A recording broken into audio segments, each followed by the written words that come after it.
Hi guys, this is Dory Sukup with a special announcement. I wanted to do a little introduction to this video I would love for you to watch. You see, we just had our mastermind meeting where all of our members from all over the world joined us virtually and some in person. And one of the things we discussed was an interview that we had with one of our members, Dr. Omani, and his MedSpa manager, Brooke. And they discussed with everybody how they were able to take the content, the business model that we teach from MedSpa Biz University, and how they actually applied it into their business and helped them reach the success that they are actually experiencing right now. So I wanted you to listen to this interview where they really spoke from the heart. They joined us virtually, actually from Canada, because that's where their med spa is. It's called Medi. They've been a member for almost 3 years. They actually joined us during the shutdown. And because it was shutdown time, they actually put their entire team in 8 weeks MedSpa Biz University curriculum that helped them implement the entire model as we teach it. And that's exactly what they're going to share with you during this interview. So I would love for you to watch it, get inspired, get motivated, and know that if somebody else can do this, so can you. So enjoy that interview that we did and how they expressed their thoughts and spoke from the heart. And if you're not a member yet, I highly encourage you to go to inspirationmanagement.com and join our membership program so we can also help you reach multiple 7 figures a year in business. So enjoy. And if you have any questions, feel free to give us a call. Thank you so much. Enjoy. The business is a well-known business in our city. My wife would attend and see the invoice and the bills and the credit cards. So I knew a place called Medi. So certainly aware of it, and I knew the female physician who ran it. She had worked prior to getting to aesthetics. She was doing locums and worked in family practice. So I knew who she was. They had a successful business for what they had. It was a husband and wife team who ran it. So their overheads were low, and they obviously paid themselves well. But their model would not have fit the model that I had to do because I can't commit 40 hours or 60 or 80 hours a week to the business. So I have my own family practice and other business interests as well. So I wasn't looking for a passive investment, but I wanted a business that could run without me having to be there 40, 60 hours a week. So when they actually approached me, because they knew I was involved with other healthcare businesses, and I was doing I do a lot of lumps and bumps and procedures. Scalpels hadn't been using lasers at the time, and that's what kind of intrigued me at the time. There's something I'd be interested in. I was doing Botox injections for migraines, so still I had some experience, but it wasn't like I had this urge my whole life to get into aesthetic medicine. I was more intrigued from the business side. I love the marketing side of it. We just, I was thinking a way to kind of diversify. Like if I were to move on, my wife, if I were to, die tomorrow, my wife can't take over my family practice. A lot of the healthcare businesses I'm involved with require my degree or something else. And I was just thinking of ways that to help her. And she had an interest in it as well. So she wanted to jump right in and be part of the business, right? So that's how we the offer, we knew it was being sold, and we sat down with the owners and we came up with the deal. It was during COVID, right? So we knew there was lockdowns coming. We were able probably to negotiate that as part of the selling price. That it was a bit of a doom and gloom time in the industry. So we kind of came in at a perfect time, I think, for us because I didn't know how to run this type of business, and I got some advice from the previous owners, but I kind of knew right away that wasn't the way I wanted to run it, or the way we wanted to run it. So, this is where we met you, right? So the opportunity came at a time where we're taking obviously a risk during COVID times, but I looked at that as an opportunity to kind of regroup, and within 2 months of buying it, we went into a complete lockdown, and I was looking at business systems and looking at consulting services on how to run a med spa, and came across your website. The company the first thing we did, because it was a paper chart practice, we introduced an EMR system. And that EMR system, the sales rep there had also mentioned you, and they get a very, very high recommendation. So we did our research and we engaged with you. We did the virtual Leap Ahead program to start off with. And after doing that program, I knew that was the system we were going to use. So we just went all in then. And the way it works so well for us in a way is that we had a lockdown. So we had 2 months where every other business in town kind of had closed down, laid everybody off. We didn't lay anybody off. We actually hired people, and we had 13 team members. So we had 13 team members who we kept on. We brought new people on, and we trained, and we literally went to MedSpa University. We set up a schedule. Brooke set up a schedule where we started from day one for the modules. We had from 8 to 12:30 was modules and training, and we did role play in the afternoon. We created our menus, website work, manuals. We literally went through the Dory model from beginning to end and set up. It took us 8 weeks to do it, because some of the afternoons were done with other training, so the trainers were still doing injection training and things like that, and laser training. But we literally did a complete overhaul and started fresh, and that was Brooke managed that, and it was 8 weeks of class. Yeah, 8 weeks of class, and it was so that gave us an opportunity to do that. And we had everything you said in your modules. We had tears, we had people quitting. We had I'm not a salesperson. Why are they trying to make me sell? Like everything you literally said in your modules happened. And people who we thought were key quit, and we were better off for it. They weren't. They just didn't want to join basically do the model. And that was fine. And we had the exact same thing, like a laser tech saying, I'm a great laser tech, but I'm not a salesperson. And everything you say, like you can't recommend, products to people, and you're only here for a fraction of time. We've invested thousands of dollars on the treatment, and we don't see them for 1 to 3 months. We don't them going to to a drugstore and buying crappy product. Right? Mm-hmm. So, like you say in your videos, it's their professional obligation. Yes. To do things right. And that took it to the trainings. That took. People just thought they could not do it, right? And we went through, we provided our menu. We spent a lot of time with the skincare reps and just learning about it and becoming experts, right? Yeah. All etiquette, scripts for everything. Yeah, we implemented We all of it. Yeah. We are Dory disciples here. Terrible.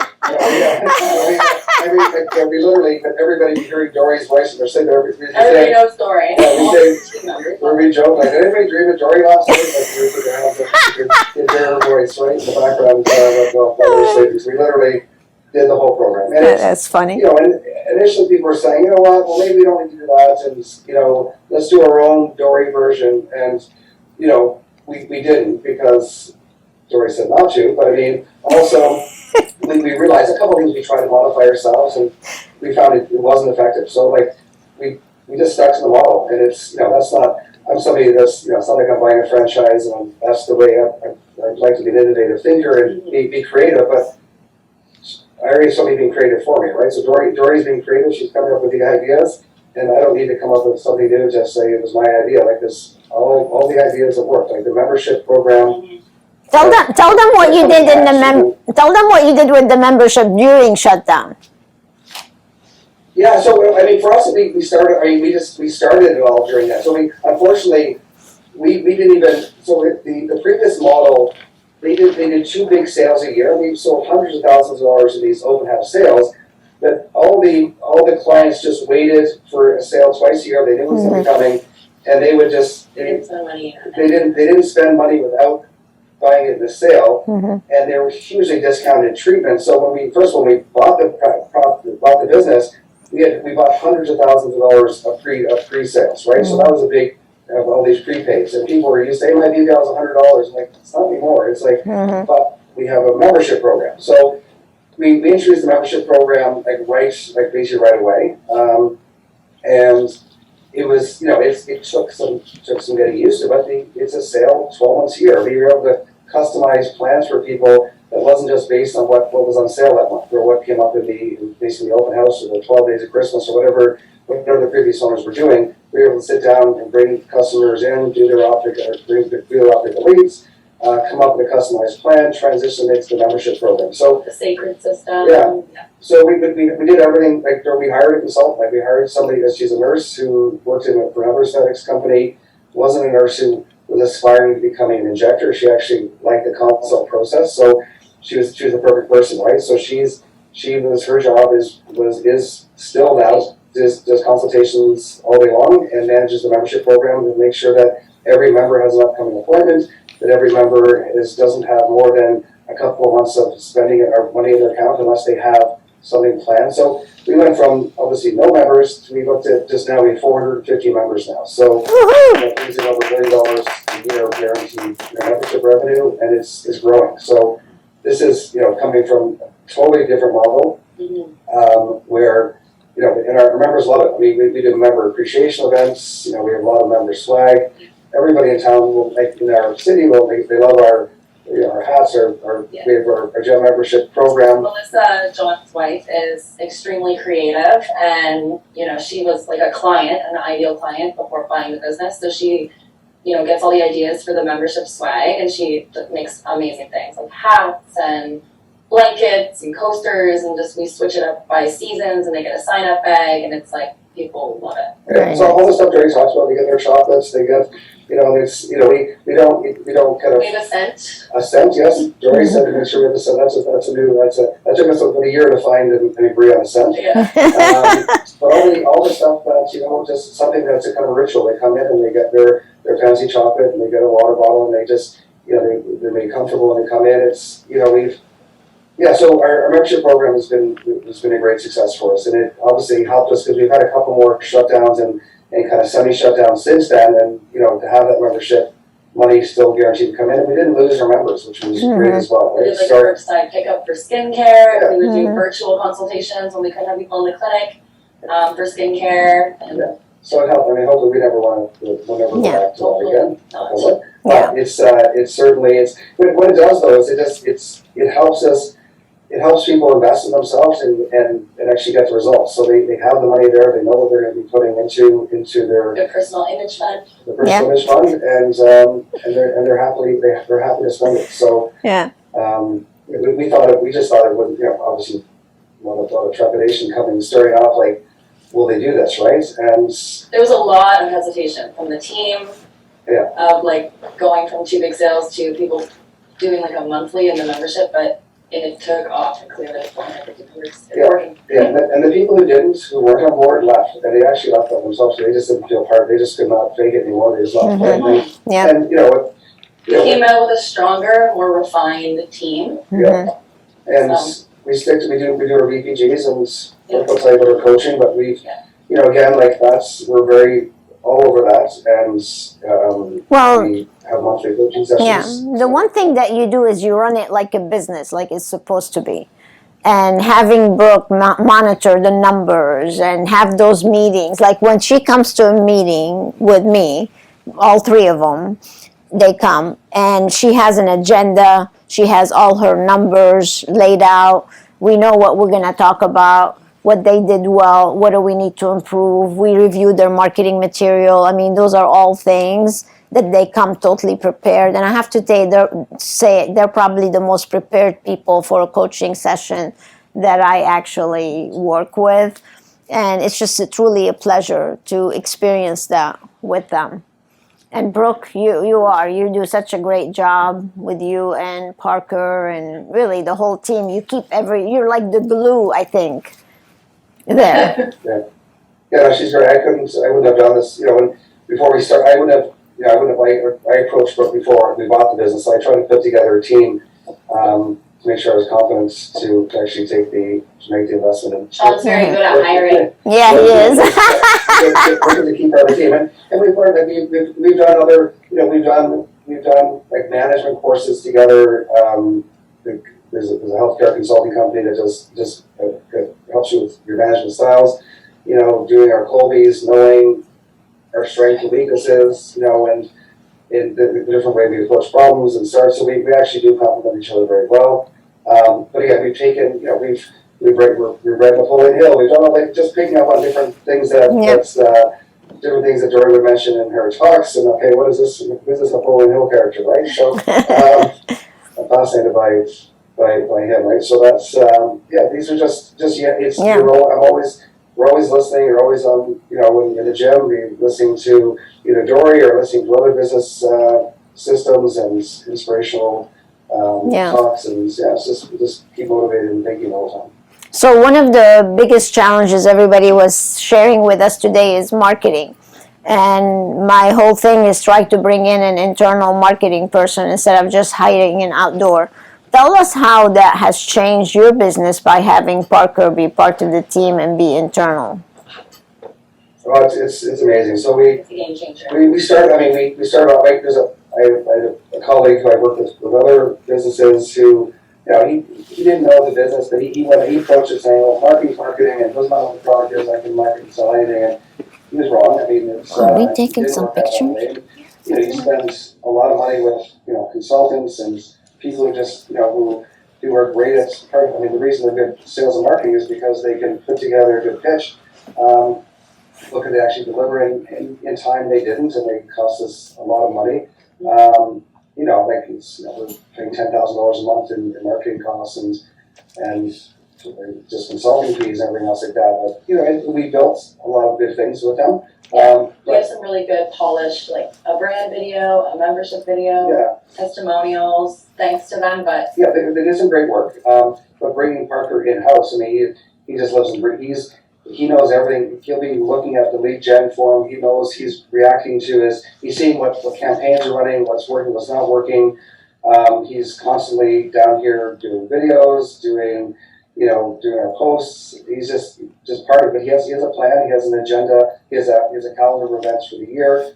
And we've taken the time to create our avatars. We know who we're selling to, who our target market is, and we've done all that. We've done that market research, and it makes it a lot easier. We know that it's that 55 to 65 affluent person with a median income of X and living in this area are the people who spend most of their money with us, right? So we know knowing their interests and what they like. And so we know they're interested in dogs, they're interested in animals, they're interested in their families, they're interested in doing stuff with their grandkids. So we'll do a grandkid day. We'll do like yoga in the park. We'll do for family day, we'll do a skate. We'll bring everybody up for members for skates. We know they like education, so we'll build marketing programs around that. So, they like to give back to the community, so we do that as well. So we're very involved in 3 or 4 different charities in Sarnia. We're always going to galas. We invite some of our big members to these events, and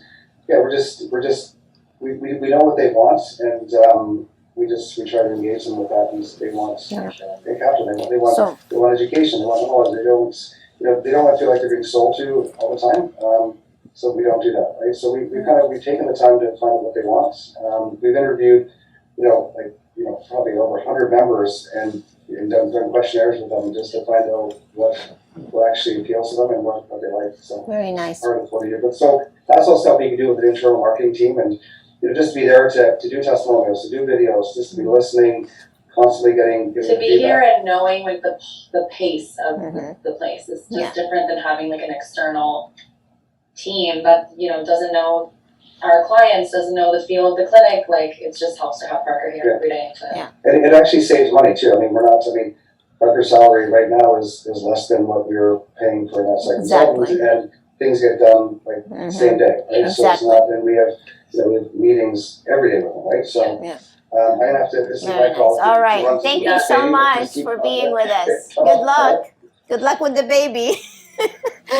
So Brooke, tell them about the last. I'm sorry.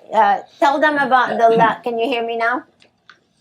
Tell them about the last campaign you just did on our last call with the gift cards and what the results were.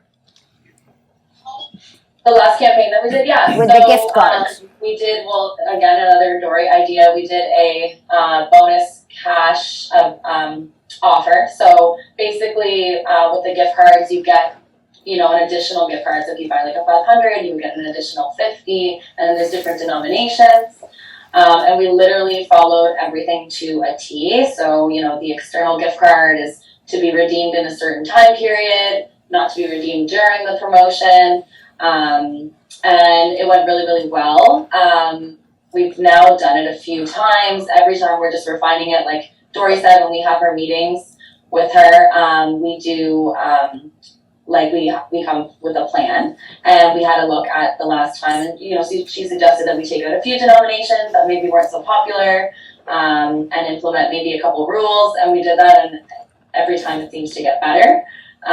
So yeah, again, it's like, tell them how much you sold. Tell them how much you sold. I don't even remember at this moment, Dory. I think it was $150,000. Yes. Yeah. I didn't want to give the wrong number, so yeah. That's so how much they sold really with their gift card campaign. And every time they've done it, they've been able to do those kind of numbers just from a gift card campaign. 150. Yeah, and that, over a 2-week period, yeah. So it's amazing. Really good. Yeah. Yeah. Tell them some of the challenges that you may have had with the team, with training or things. I don't want them to think that this is so easy. I know you guys achieved great goals. Can you tell them some of the pain points that you've actually gone through and how you overcame them, maybe? For sure. So like John was saying, or Dr. O'Mahony, was saying, we definitely, in the beginning, had some key team members because we were taking over a business that already had, a team. So we thought, okay, we can't run without this person. They're great on guest relations, but it turned out that this just wasn't the place for them necessarily. So we had a lot of people like, I'm not a salesperson. We try to implement like you're recommending. It's your professional obligation to do these things. Like with VPG, we do coaching monthly minimum, if not more, where we introduce like a compensation plan, which you would think people would be excited about a compensation plan, but not necessarily all. So that was, we had some struggles with that where, they didn't want to make commission or they thought it was too competitive or, and my advice with that is as long as you have a strong team with a united vision, they know why behind we're doing these things, right? The clients need to go home with their skincare because it keeps their results. They're investing thousands of dollars on treatments. They can't go home and put, cheap product on their face. I think that really helps. Educating your team on why you're doing things is really, really important because they're like, oh yeah, that's true. That makes sense. It's not just dollar signs. That's not what it's all about. I mean, obviously we're in the business to make money, but you can only last so long with a vision like that. You need to also be in the business for the good of your clients, of your team. So I would say it's not all sunshine and rainbows. It's not easy to implement everything. It's not easy to retrain, specifically, especially when you have a team. If you're opening a new spa and you have a whole new team, it maybe have less obstacles, but you're always going to have obstacles with people. Period. I mean, we're not perfect. So whether that's introducing the VPG plan and people aren't necessarily a huge fan of a commission structure, or how we answer the phone, like something as silly as that, like introducing like how we answer our phone. So it's just understanding the why and keeping like the implementation process strong. So keeping it, don't try and like John was saying, like recreate the wheel. Like listen to Dory and go along with it, and it's all going to work out in the end. It has so far for us, and unfortunately, if not everybody's on board, you can try and retrain, you can try and coach always, but if not, sometimes it is better to just allow that person to maybe find employment elsewhere. There you go. Implement elsewhere or not. Yeah. Yeah. What last advice can you give somebody either starting out or already in business as a practice manager or as a med spa manager? Yeah. I know Dr. O'Mahony, I think he would say, as somebody going purchasing the business, he would say, do not recreate the wheel. Like that was the biggest thing, and him and I talked quite a bit before going on video today. Going to a med spa consulting company like yours was a game changer entirely for us, and everything is laid out for you. You don't have to do all of the hard work. You do have to do a lot of the hard work, but at least the systems are there, the processes are there. So I would say that. And as a manager, I would say keep like working on yourself. So always do more coaching, or if you have a weak area that you know, like get some help. So whether that's, for me specifically, it was budgets and numbers. As a manager, you need to be strong in that. So we did the whole budget module. Just get help where you feel you need it. And keep working on yourself. Don't think because you finished something that you can just put it away and you're good. You have to keep working on yourself and keep evolving. What great advice. Always be a student, right? Amen. That's right. We all need to always be students and keep learning and implementing. What would you see as some of your challenges? So again, my biggest thing was budgets, I would say, which is funny because you seem to think I'm great with my numbers. So thank you. But thanks to you. Do you have difficulty with... For me, I'm in this position because I love people, I love the business, I'm great with my team members, or at least I like to think I am. That's the thing too, is like keeping a happy work culture is really important. Yeah. But it can't all be fun and games, right? You gotta still have the respect of your team. They need to know the vision, they need to know the goals, they need to know what we're working towards in order for the business to run smoothly. But personally for me, it was, definitely budgeting, but you have great modules on it that kind of lay everything out, and we've come a long way with that. And again, just implementing is hard. Like when you're starting from the beginning and you want the phones to be answered a certain way, or you want to make sure every single client is booked in for their optical consultation, or, it's hard work. It's a lot of reminding, it's a lot of like repetitive, but you're doing it for a reason. And then once it becomes habit, your life will get a lot easier. Yeah. Good advice. Do you guys have any questions for Brooke? One training, how long did they train per day? So when they first took over, they trained for 8 weeks. They literally went through the whole university. Oh, okay. And 8 weeks because it was shut down, everybody else was laying off, they were hiring. Okay. And they did the It training. was sort of a blessing in disguise for us, because obviously the business closing was like, oh my gosh, what are we going to do? But we just took that time to literally virtual school for our whole entire team, which, like, we're so thankful for that, because it's hard that you're going to have that opportunity, right? You still have to run the business and try and train your team, and I totally understand that. But if you can implement any type of schedule, whether that's a weekly meeting where you guys go over modules or whatever that looks like for you guys, that's what I would suggest, is really having, if it's the beginning, you're trying to get through all of the MedSpa biz. But I think initially, like onboarding people, it literally will take you at least a week of like, let's do this. Here's the vision. Here's what we're trying to accomplish. Here's the training modules. Go watch them, learn them, come back. Let's talk about them. Let's do role playing. I mean, how often do you do role playing with the team? Yeah, and your team is not going to like that. But you have to do it. You have to get through it. I mean, sometimes we do it on the fly. Like if I'm trying to coach somebody, or if I'm like finding, okay, what's going on with your skincare sales this month? Like I'll just grab a product and be like, sell me on this, and do some role playing that way. Mm-hmm. And that was, again, everyone's least favorite part, and you're going to run into that, but you just have to fight through it. Try and make it fun a little bit. Yeah. Don't try and put anyone on the spot necessarily, but make them more comfortable. Like you should go first, definitely, and if you can get somebody on board to do it with you, that always helps people get a bit more comfortable. And now what we do is we use the Dory videos as like our hiring process. So once you're hired at MedAesthetics, you have to get through so many modules, and then after they do a module, do the work with them too, right? Like go back and get them to do the exercises or whatever you're going through on that one. Yeah. Which modules? Once hired, which modules do you? I'll give you a list. Like they should definitely, depending on their position, of course. First, you have to do the position-specific ones, and then you can go to do the recipes for success. That whole series. Yeah, recipes for success. Yeah. Like if you don't have, if your team is not enrolling members, for example, you can go to Recipes for Success, pull the module that teaches them how to enroll members. They sit down and watch it, and then you role play with them. And before you know it, they're going to know how to present the membership. That's how come they have 450 members. Why should somebody have 50 members and somebody have 450 or 500? If she can do 450, so can you. Why can she do full 450 and not you? Right? She knows something we don't know. No, you know everything that she's doing everything you have access to right now. Right. Everybody has the same thing. We're all on the same playing field. So we just need to play the game.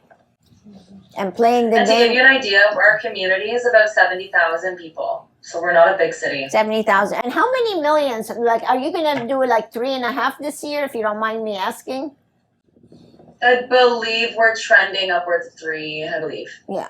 So in a 75,000 people community, like, give me a break. What's the city? Huh? What is the city? Sarnia, Canada. Sarnia, Ontario, yeah. Ontario, yeah. So if they can do that in 75,000 town population, think of what you can do in Newport Beach. So whenever you're out and about in your community, you should always keep your eyes open for talent, always. And they don't have to be in the business. I mean, if they're not a provider, you can find all kinds of talent. Yeah. I have a question for them. Yes. Do you guys do any business to business? No, they do that all the time. He's asking if you do business to business. Yeah, we just had a coaching call on that. Yeah, so it's really important, especially because we are in such a small community, but in a big community too.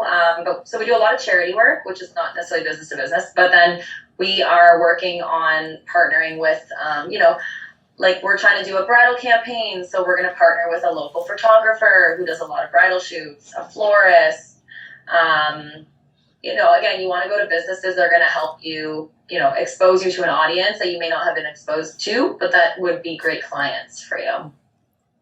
Well said. But do you offer them any special like discounts just for them, or more like just let's do a collaboration for one day? I think it depends on the situation. There's a lot of talk I know there's a lot of companies like Allergan, that's Solera Botox, of course, and all that. That's, they talk about working with influencers where you maybe could like find somebody local who has a business or who's very influential, and maybe they could do your services at a discount, and then in turn they talk about your business. We haven't quite done anything like that, but something like having a card that the photographer would have where they could give to their clients, and they maybe come in and get a $25 off on your first visit at Aesthetics, and then you could do the same where we are giving our clients a discount to go with that photographer if they decide to for their wedding. So then you're both winning, right? You're providing them, you're becoming that resource for them, and you become they become the resource for you. So if you establish those kind of relationships, that's exactly what we were talking about. So the advice I gave them was, if they're doing this bridal show, then I'm going to go find, like she was just mentioning, she's a good student. See that? She repeated. So florists, event planners, wedding planners, jewelry stores. And if you go and say, hey, listen, we're doing this bridal party event, and we would love to include you in our goodie bag. What would you like to offer our clients so they become a client of yours? So all of a sudden they're giving you gift cards, they're giving you offers, and you're putting this whole bundle together. So now when people come to their event, they're seeing that you're building relationship with all these vendors, and you're giving them savings at the same time, and they'll do the same thing for you. So you know what I always say, give first, receive second. So by them doing this for all these businesses, they're giving them the opportunity to gain new clients from them. And now in return, they'll be sending clients to them. So it works. I love business to business relations. That's like the most economical way for you to generate leads and build a good database. What do they usually end up giving? Like, is it like the florist might give them a gift card to go towards their wedding. A photographer could give them a certain amount towards their photography. So all of a sudden they have all these savings from all these other vendors that are key to their wedding and having a good wedding. Like, wouldn't you want to have all that if you're getting married? It would make so much sense. So something interesting that we actually just found out is we do laser tattoo removal, and this is something that we didn't even try and curate a relationship, but we have a local lady who does microblading, so the semi-permanent eyebrows, and I guess she's sending clients to us to get if they come with already like eyebrows done and they're not done well, she'll send them to us to have them laser removed, and they get a discount for coming here first to go back to her. Yeah. So like that's an amazing thing. So maybe we could give them a discount. Like again, this is something that just happened. We just found out about it. We didn't even know she was sending clients to us, and that's amazing. But that's kind of an idea, right? If they come to you, you get a discount, and then vice versa. Yeah.